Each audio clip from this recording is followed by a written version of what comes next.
watched as their family members have aged and have experienced dementia. It was difficult to watch President Trump. I think there were a lot of parents that were watching their children, and there was a moment when he had a very hard time collecting his thoughts, and I just thought that you handled it with such grace. So thank you for that. Well, I was a little surprised, and I was surprised by a lot of things. So I came on the stage and I looked at I looked at him just for a brief moment because I really didn't look at him. I didn't want to look at him. I was angry at him because I think he's done a horrible job for the country. I think he's been the worst president we've ever had. And then he was the worst vice president. She's been rated the worst vice president. And don't forget, she was last in terms of getting the job. She competed for his job. And I think they had 22 people or something. And she was the first one to quit. She bombed.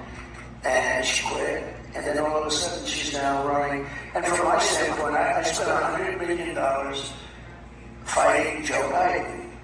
And even during the convention, we're only talking about Biden. And then we're not fighting him anymore, we're fighting somebody else. He got 14 million votes. I'm not saying he should have gotten it, but I think it seems unfair because a lot of people did a lot better than him. Like you had a person that came in second and third and fourth, and Bernie Sanders actually essentially came in second place, I guess, right?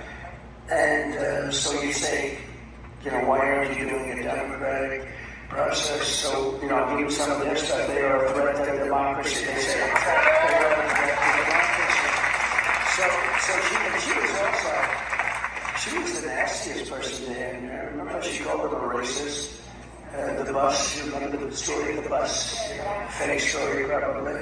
Well, she also said, I worked at McDonald's. Turned out she didn't work at McDonald's. Did anybody see that? After an exhaustive study that took about 20 minutes, they found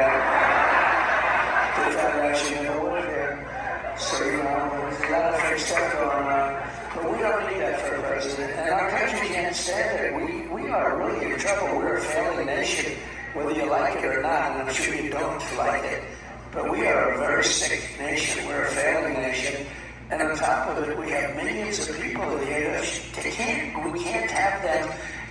They were great if it were, but you're not going to have people where they're emptying the doors to jails and emptying the doors to mental institutions where seriously sick people are coming into our country, and no country can stand this. There's no country can stand it.